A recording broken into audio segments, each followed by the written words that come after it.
প্রথমেই ঠাকুর, মা ও স্বামীজিকে সশ্রদ্ধ প্রণাম জানিয়ে আজকে শ্রী শ্রী রামকৃষ্ণ কথামৃত থেকে প্রথম ভাগের দ্বিতীয় খণ্ডের তৃতীয় পরিচ্ছেদ শুরু করছি।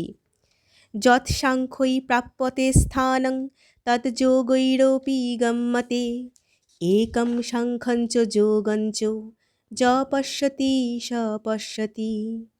জ্ঞানযোগ, ভক্তিযোগ ও কর্মযোগের সমন্বয়। বালিশ ও তার খোলটা, দেহি ও দেহ। ঠাকুর কি বলিতেছেন যে দেহ বিনশ্বর থাকিবে না। দেহের ভিতর যিনি দেহি তিনি অবিনাশী। অতএব দেহের ফটোগ্রাফ লইয়া কি হইবে? দেহ অনিত্য জিনিস, এর আদর করে কি হবে?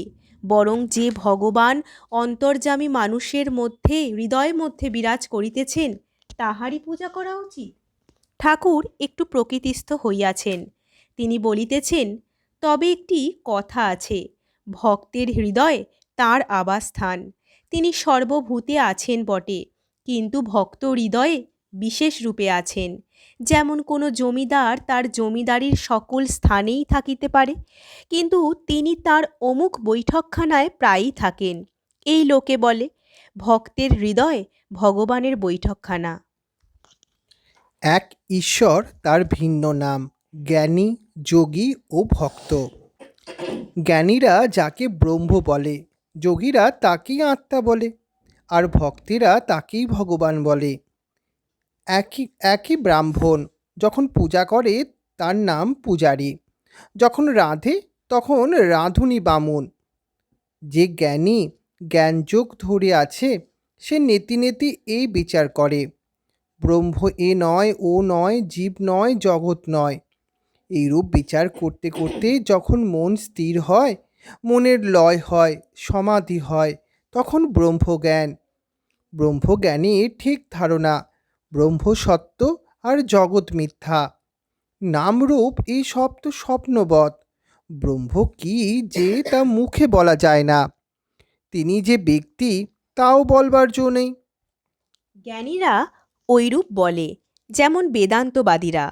ভক্তেরা কিন্তু সব অবস্থাই লয়। জাগ্রত অবস্থাও সত্য বলে, জগৎকে স্বপ্নবৎ বলে না।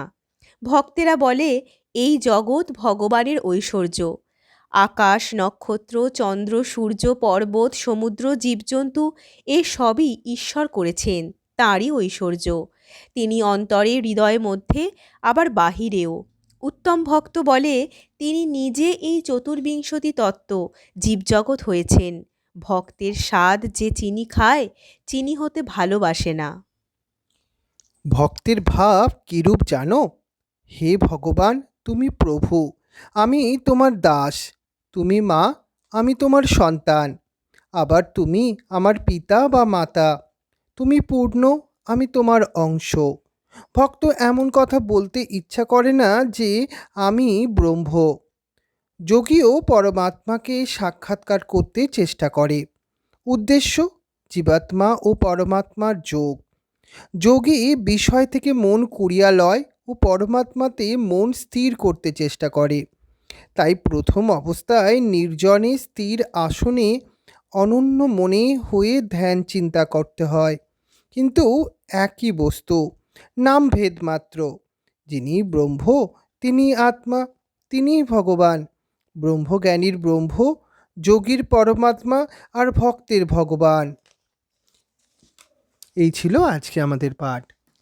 ওম স্থাপকায় চ ধর্মস্য সর্বধর্ম স্বরূপিণে অবতার বরিষ্ঠায় রামকৃষ্ণায় তে নমো। জননীং শারদং দেবীং রামকৃষ্ণং জগদ্গুরুং পাদপদ্মে ত্রয়োশ্রিত্বা প্রণমামি মুহুর্মুহুঃ। নমো শ্রীজ্যোতিরাজয় বিবেকানন্দ সুরয়ে সচ্চিদ সুখ স্বরূপায় স্বামিনে তাপহারিণে।